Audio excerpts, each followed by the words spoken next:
vi ho mai nascosto la mia attrazione per le resto mod, capaci di ridare vigore a vecchie icone dell'automobilismo, talvolta snaturandole o pompandole eccessivamente. Fatto sta che a me tendenzialmente piacciono tutte. Qui però siamo su un altro livello, difficile da raggiungere, livello a cui poche aziende sono arrivate negli ultimi anni di boom del settore.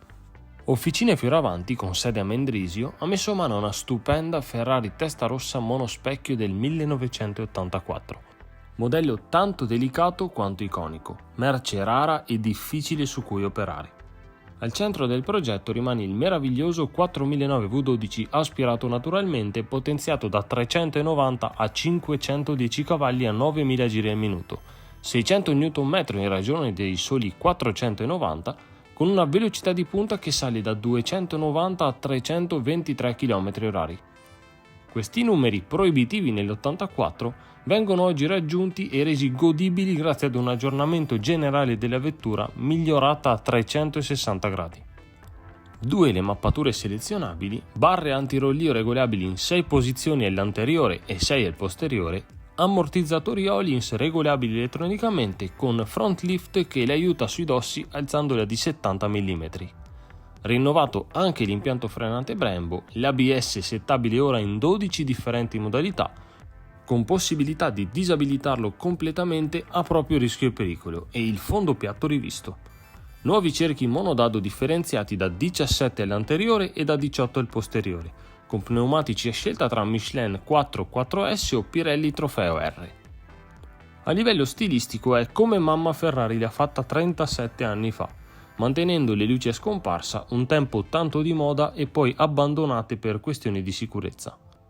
L'impatto maggiore è dovuto all'alleggerimento di ben 130 kg, ma ad una condizione: non utilizzare materiali che all'epoca non fossero già in uso, un po' un controsenso con il concetto stesso di resto mod.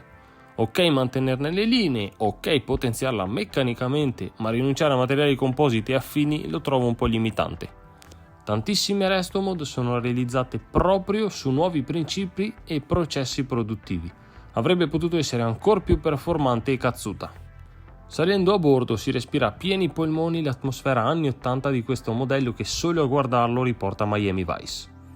L'abitacolo è avvolto da una nuova pelle che lo riveste in gran parte.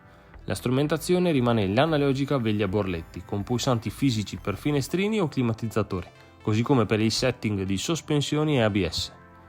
Il cambio rimane con la classica leva di innesti e lì nel tunnel è presente un dettaglio a dir poco eccezionale: un telefono cellulare XXL con connettività Bluetooth per connettere il proprio smartphone, passato e presente che si fondono in un mix che sa di illegalità e progresso. Un progetto ambizioso per chi vuole dare nuova linfa alla propria Testarossa, una donor car tutt'altro che scontata.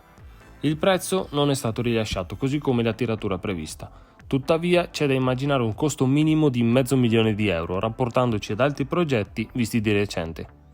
Personalmente, se avessi una monospecchio monodado, nonostante un aggiornamento prestazionale faccia sempre golia, non la darei mai e poi mai in pasto a qualsivoglia officina per una modifica del genere. Certe icone vanno preservate e custodite come le preziose reliquie quali sono.